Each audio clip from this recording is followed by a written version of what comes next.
제가 예전에 번역을 잠깐 한 적이 있어요. 불어로 된 중국 의학 서적을 우리말로 번역하는 일을 했습니다. 너무 어려웠고 전문 용어들이 많아서 정말 고생해서 번역을 했는데 보수를 다 해주질 않는 겁니다. 차일피일 미루면서 그렇게 힘들게 번역한 고료를 주지를 않는 거예요. 얼마나 속상했는지 모릅니다. 이런 일이 우리 삶 속에 참 비일비재하다는 것이죠. 열심히 일했는데 손해가 났습니다. 그것도 신앙 안에서 열심히 일했는데 급여를 받지 못했습니다. 얼마나 답답하고 얼마나 안타깝습니까? 신앙 안에서 열심히 살았는데 내 손에 아무것도 남는 게 없는 것 같은 경험을 하는 사람이 한두 명이 아니죠. 주변에 보면 어떤 사람들은 다 성공했다고 하고, 어떤 사람은 나 열심히 기도했더니 뭐 이런 응답을 받았다고 하고, 나 열심히 하라는 대로 순종해서 했더니 나 이런 복을 받았다고 하는데, 왜 나는 그 복을 다 누리지 못하면서 사는가? 왜 나에게는 아무것도 없는가? 왜 내 주변에는 아무도 없는가? 이런 경험들을 우리가 하게 됩니다. 여러분, 그때쯤 되면 우리 안에서 이 보상 심리가 작동을 하게 되죠. 내가 신앙 안에서 이렇게 열심히 했는데, 내가 하라는 대로 다 했는데, 기도하라고 그래서 기도했는데, 열심히 주일 성수하라고 그래서 주일 성수했는데, 신앙생활에서 요구되는 모든 부분들을 나는 충실하게 다 했는데 왜 내 삶에는 손해가 있는 걸까? 왜 임금을 제대로 지급받지 못하는 걸까? 왜 내 삶에는 열매가 없고 결과가 없는 걸까? 또 사람들은 왜 내 주변에 없는가? 이런 경험들을 우리가 하게 됩니다. 사람이 어떤 특정한 행동을 취하면 그에 부합되는 대가를 받고 싶어 하는 거죠. 그게 보상 심리입니다. 그런데 이것이 과연 하나님과의 관계에서도 적용되는 말인가? 여러분 어떻게 생각하세요? 우리 하나님과의 관계에서도 보상 심리 같은 것이 있지요. 나 이렇게 신앙생활하고 이렇게 살면 하나님이 나에게 채워주실 거야, 갚아주실 거야, 은혜를 베풀어 주실 거야. 저는 그것이 잘못된 생각이라고 그렇게 판단하지 않습니다. 그러니까 하나님과의 관계에서도 이런 보상 심리들이 있습니다. 그런데 주객이 전도되면 안 되겠죠. 그 보상이 목적이 되어서 특정한 행동을 한다, 신앙의 행위를 한다, 보상을 목표로 기도를 한다, 보상을 목표로 신앙생활의 그런 요구 조건들을 하나하나 충족시키면서 살아간다. 이거는 주객이 전도된 것이죠. 그러나 하나님과의 그 바른 관계 안에서 우리가 하나님이 요구하는 것들을 우리 삶 속에서 충실하게 지켜나가고 순종하고 말씀을 따라서 하나님의 뜻에 따라서 살아갈 때 그 삶에 하나님이 놀랍게 역사하시고 풍성한 열매를 채워주신다라는 사실입니다. 여러분, 신앙생활을 통해서 복을 받을 수 있습니까? 없습니까? 있습니다. 그게 중요합니다. 아브라함의 삶을 우리가 한번 살펴보면서 이 하나님의 은혜, 하나님의 복, 이것이 우리 삶 가운데 어떻게 또 임하는지, 우리 하나님은 우리에게 어떤 존재인지 새롭게 깨닫는 그런 은혜의 시간이 되었으면 좋겠습니다. 아브라함의 삶은 당대에 보상을 받았을까요? 오늘 우리가 읽은 본문까지만 하더라도 아브라함의 삶은 그렇게 보상받지 못한 삶이었습니다. 75세가 되어서 하나님은 아브라함에게 고향과 친척과 아버지의 집을 떠나서 내가 내게 지시할 땅으로 가라. 아브라함은 이 하나님의 명령에 순종해서 길을 떠났습니다. 근데 하나님이 지시한 그 땅에 완전히 정착하지도 못했고, 그리고 하나님은 아브라함에게 네 자손을 땅에 티끌 같게 많게 해주겠다. 네가 그래서 복의 근원이 되게 하겠다. 너를 통해서 복이 유통되게 하겠다. 이런 놀라운 약속을 해주었는데 창세기 15장을 읽을 이때까지만 하더라도 이 하나님의 약속이 그의 삶 속에 온전히 성취되고 있지 않습니다. 참 많은 시간이 지났습니다. 많이 기다렸습니다. 이 정도면 하나님이 들어주실 만도 한데, 이 정도면 하나님이 그 약속을 이행하실 만도 한데 아브라함의 삶은 그렇게 보상받지 못하고 있었다라는 것이죠. 아브라함은 그 조카 롯을 자기 자식처럼 애정을 가지고 관심을 가지고 그렇게 키우고 또 함께 생활을 했었어요. 함께 살 수 없는 그런 상황이 되었습니다. 그때 롯은 자기 눈에 보기에 좋은 땅을 선택해서 떠났습니다. 아브라함 주변에 아무도 남지 않았다는 겁니다. 자식처럼 생각하던 조카 롯조차도 떠났습니다. 이 정도면 좀 심각한 것 아닙니까? 하나님이 좀 너무 무심한 것 아닙니까? 하나님이 아브라함의 삶, 하나님의 명령에 따라서 고향도 떠나고 친척도 떠나고 아버지의 집을 떠나서 보장된 미래를 다 포기하고 가나안 땅을 향해서 길을 떠났는데 이 정도 되면 하나님이 응답을 해주셔야 될 텐데 아무것도 없습니다. 땅도 없습니다. 자식도 없습니다. 주변에 사람도 없습니다. 또 롯이 전쟁통에 잡혀갔습니다. 그 소문을 듣고 아브라함은 롯을 구하기 위해서 최선의 노력을 다했습니다. 자기 집에 있던 그 사병들을 데리고 가서 또 용병들까지 고용해가지고 조카 롯을 구해왔습니다. 전쟁에서 승리하면 그 전리품들이 많이 생기게 되는데 아브라함은 그 전리품을 하나도 취하지 않았습니다. 창세기 14장에 읽어보면 실오라기 하나 아브라함이 취한 것이 없다. 아니 전쟁에 나가서 승리하면 뭔가 보상이 있어야 되잖아요. 전리품이라도 좀 많이 얻어가지고 돌아오면 마음에 흡족함이 있잖아요. 그런데 아브라함의 삶에는 이런 전리품도 하나도 없었습니다. 사람도 하나도 없었습니다. 자식도 없었습니다. 아직 땅도 제대로 주어지지 않았습니다. 하나님이 아브라함의 삶에 직접적인 눈에 보이는 보상은 아직 하지 않았다라는 사실이죠. 그때 아브라함의 마음에 어떤 생각이 들었을까요? 두려움이 막 밀려오지 않았을까요? 어떡하지? 나의 미래는 어떡하지? 우리 가문은 어떻게 되는 거지? 나는 여기 내가 어려서부터 키운 이 엘리에셀을 상속자로 삼아야 되겠구나. 이거 말고는 다른 방법이 없겠구나. 라는 생각을 하고 있을 때 하나님이 아브라함에게 나타나셨습니다. 그러면서 첫 번째로 하나님이 하시는 말씀이 뭡니까? 두려워하지 말라. 그러니까 하나님은 아브라함의 그 심리 상태를 너무나 지금 잘 알고 계셨어요. 아브라함은 미래가 막막했던 거죠. 아브라함의 그 장밋빛 미래는 그에게 땅이 주어지는 것이고 그에게 자손이 있는 겁니다. 그러면 하나님의 약속이 그대로 성취되는 것이거든요. 그런데 현재 아무것도 없습니다. 아브라함의 이 신앙의 여정, 믿음의 여정이 전혀 보상받지 못하고 있었습니다. 그때 그에게 찾아온 이 두려움, 그 두려움을 직시한 하나님은 아브라함에게 두려워하지 말라라고 말씀하십니다. 그러면서 아브라함을 격려하고 아브라함이 안전함을 느끼도록 말씀을 해주시는 거죠. 오늘 우리가 함께 살펴보는 이 아브라함은 상당히 안정지향적인 사람입니다. 관계 중심적인 사람입니다. 사람을 너무 좋아합니다. 사람들하고 싸우는 걸 싫어해요. 양보하고 그 관계를 깨려고 하지 않는 아주 안정적이고 관계 중심적인 이런 아브라함에게 하나님은 그를 격려하고 그를 위로해주고 그리고 그가 안전함을 느끼도록 그렇게 대해 주신다는 거죠. 이것을 우리 삶 속에 가지고 들어가서 우리가 만나는 사람들과의 그 삶의 현장에서 이걸 적용할 수가 있어야 되거든요. 어떻습니까? 우리 주변에 우리 가족 구성원들 중에 유달리 두려움이 좀 많고 겁이 많고 그런 사람들이 있지 않겠어요? 그러면 우리가 어떤 이야기를 자주 해주면 좋을까요? 우리 하나님처럼 두려워하지 마. 하나님이 너와 함께 하셔. 하나님이 너의 오른손을 꽉 붙잡고 계셔. 걱정하지 마. 두려워하지 마. 이렇게 우리가 위로하고 격려하고 그가 안전감을 느낄 수 있도록 충분히 반응하면서 살아갈 수가 있는 것이죠. 여러분, 이 아브라함에게 하나님이 그 다음에 해주신 말씀이 있습니다. 그러면 어떻게 내가 두려워하지 않을까? 그 문제를 해결해 줘야 되잖아요. 그래서 하나님이 15장 1절에 뭐라고 이야기합니까? 나는 내 방패요 너의 지극히 큰 상급이다. 이렇게 말씀합니다. 하나님이 아브라함의 방패가 되고 그리고 지극히 큰 상급이기 때문에 너는 두려워할 필요가 없다라는 이야기입니다. 방패는 하나님의 보호와 하나님의 축복을 상징하는 말이죠. 어떤 위험에 처하더라도 네가 어떤 도전 가운데 있더라도 너에게 어떤 어려움과 시련이 있더라도 나는 너의 보호자가 될 거야 라는 약속을 하나님이 해 주신 겁니다. 지극히 큰 상급이라는 이야기는 뭘까요? 이것은 가장 큰 보상과 축복이다.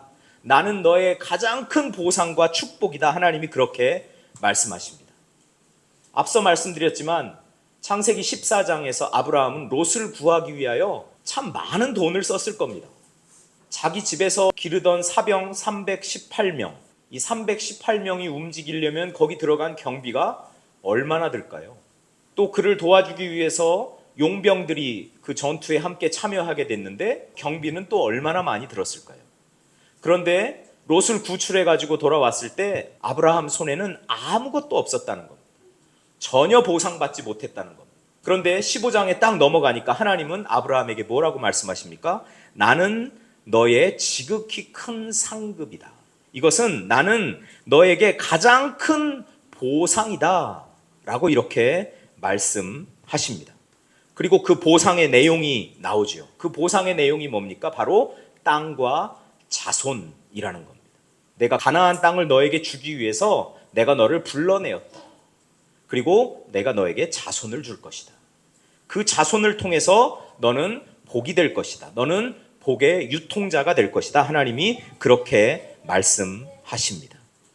하나님이 방패가 되고 하나님이 보상이 되는 그런 인생, 바로 저와 여러분의 인생이 되기를 축복합니다. 아브라함이 이 하나님의 말씀을 듣고 마음이 완전히 다 풀리지가 않았습니다. 그동안 너무나 오랫동안 기다렸고 또 하나님의 그 약속이 이루어지기를 정말 학수고대하고 있었고 그리고 자기의 삶이 보상받기를 원했기 때문이죠. 하나님, 약속만 하지 마시고요. 뭔가 좀 구체적인 거를 좀 보여주세요. 증거를 좀 주세요. 무엇을 내게 주시려 하십니까? 2절에 이렇게 아브라함이 하나님께 항변하면서 질문을 합니다. 하나님, 저는 자식이 없지 않습니까? 자식을 주신다고 약속했는데 아직 자식이 없습니다. 그 약속이 언제 이루어질지 기다리느니 차라리 엘리에셀을 상속자로 할랍니다. 아브라함이 이렇게 이야기합니다.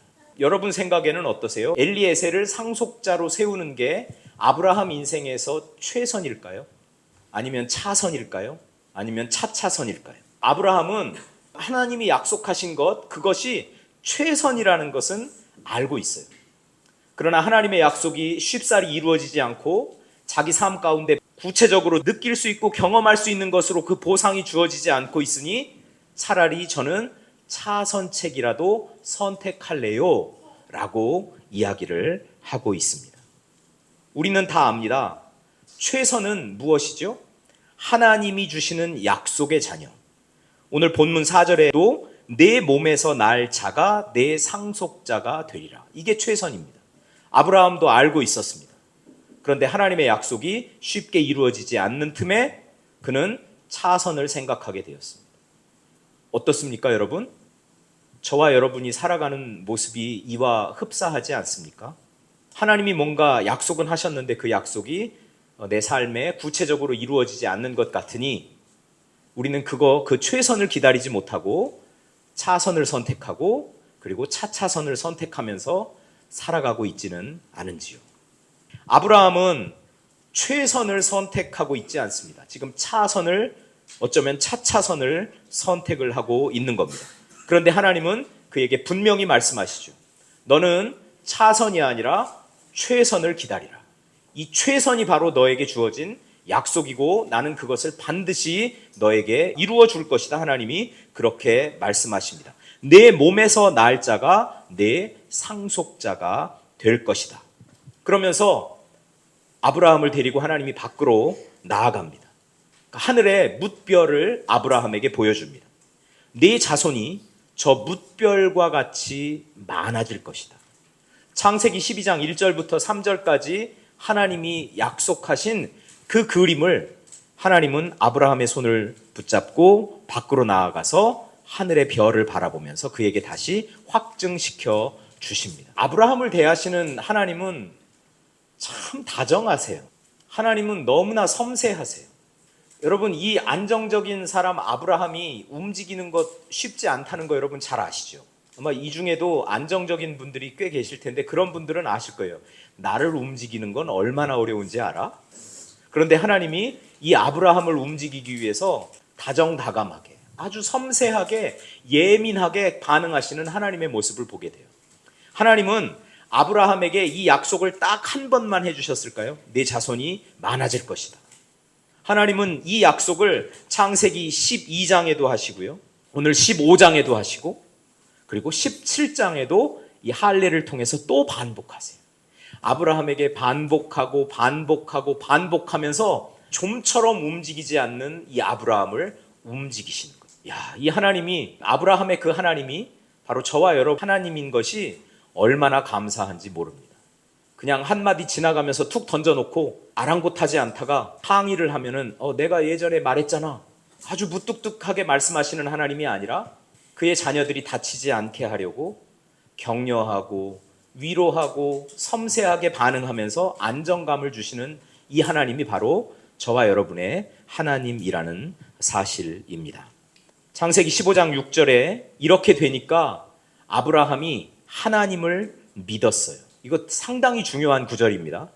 거기다 이렇게 동그라미도 치고요, 막 돼지꼬리도 하고 표시해서 우리가 꼭 숙지해야 하는 겁니다.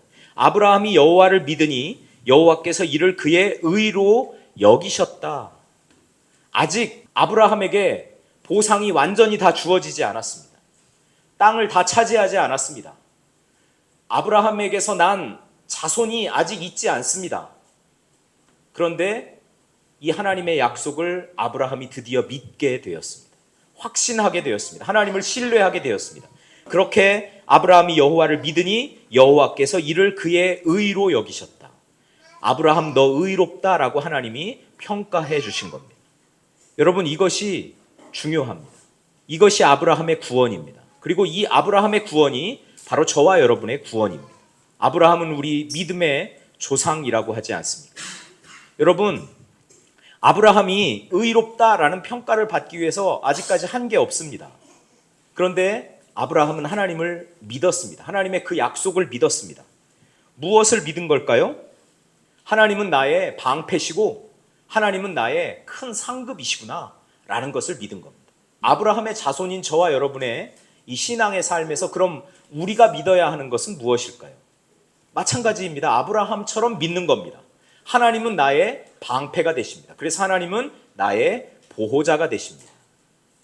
내가 어떤 위험에 처할지라도, 내가 어떤 도전에 직면하더라도, 내가 어떤 환난과 난관 속에 있더라도 하나님은 나의 보호자가 되십니다. 라는 믿음. 그리고 하나님은 내가 믿음 안에서 한 모든 일에 큰 보상, 가장 큰 보상으로 나에게 이루실 것이다 라는 그 믿음 말이죠. 히브리서 11장 6절 말씀에 보면 믿음이 없이는 하나님을 기쁘시게 하지 못하나니 하나님께 나아가는 자는 반드시 그가 계신 것과 또한 그가 자기를 찾는 자들에게 상 주시는 이심을 믿어야 할지니라. 사도 바울은 이 하나님의 상을 의의 면류관이라고 표현했잖아요. 내가 이 선한 싸움을 다 싸우고 끝까지 믿음을 지켰으니 이제 나에게 뭐가 예비됐다고요? 의의 면류관이 예비되었다. 너는 의롭다라는 이 하나님의 평가가 있다는 겁니다. 그러면 뭐가 되는 겁니까? 구원을 받는 거죠. 그러면 하나님의 나라를 누리게 되는 거죠. 믿음으로 산 사람, 의롭다라고 평가받는 사람의 삶에 넘치는 보상이 있는 것이죠. 영원한 생명이라는 이 넘치는 보상이 있는 것이죠. 하나님이 우리의 방패가 되시고 우리의 상급이 되신다는 이것을 믿는 것은 결국은 하나님이 내 삶을 최선의 것으로 채우신다라는 것을 믿는 것입니다. 여러분 믿으십니까? 이거 믿으면서 신앙생활하고 계시죠? 하나님은 여러 가지 중에 가장 저 끄트머리에 있는 것, 가장 보잘것없는 것, 그거로 우리 삶을 채우시는 분이 아니라 가장 최선의 것으로 우리 삶을 채우시는 분임을 믿으시기 바랍니다. 여러분 이것을 믿는 것이 진정한 믿음입니다. 우리가 알거니와 하나님을 사랑하는 자 곧 그의 뜻대로 부르심을 입은 자들에게는 모든 것이 합력하여 선을 이루느니라. 여러분 이 하나님이 우리에게 주시는 이 선, 이 아름다움, 이 진리, 이것이 가장 큰 상급이다라는 것이죠. 때로는 우리 삶에 어려움이 있을 수 있습니다. 눈물 흘리는 날이 많을 수도 있습니다. 정당한 노동의 대가를 받지 못하고 살 때도 있습니다. 그러나 우리가 믿음 안에서 한 이런 일들에 대해서 하나님은 가장 큰 상급으로 우리에게 보상해 주신다. 최선의 것으로 우리 삶을 채워주신다라는 이 믿음 안에서 굳건하게 살아가는 저와 여러분 되실 수 있기를 축복합니다. 예수님이 십자가에 달려 돌아가실 때 예수님은 십자가의 죽음만 생각하지 않으셨습니다. 부활 이후에 예수님이 받으실 그 영광을 바라보며 예수님은 십자가 지는 그 삶을 묵묵히 감당하셨습니다. 가장 좋은 것이 나에게 예비되어 있구나. 영광이 나에게 예비되어 있구나. 여러분, 이것이 하나님이 예수님의 삶을 통해서 우리에게 보여주신 그림입니다. 아브라함의 삶을 통해서 미리 보여주셨고 예수님의 삶을 통해서 그걸 구체화하셨고 그리고 저와 여러분, 이 믿음의 후손들의 삶을 통해서 하나님은 그 그림을 펼쳐 나가실 것입니다. 그래서 우리가 이 땅에 살면서 믿음을 가지고 있다면 그냥 차라리 이것이나 선택하지. 최선의 것을 기다리느니 그때그때 차선의 것, 차차선의 것으로 만족하며 살지. 여러분, 이 믿음의 사람들의 인생은 그런 것이 아닙니다. 최선의 것을 기다리면서 하나님이 우리 삶을 보호하시고 최고의 것, 최선의 것을 우리 삶을 채우실 것을 믿고 확신하시면서 우리 하나님의 은혜를 삶 속에서 풍성하게 누리는 분들 되실 수 있기를 축복합니다. 하나님은 우리의 방패가 되시고 우리의 큰 상급이십니다.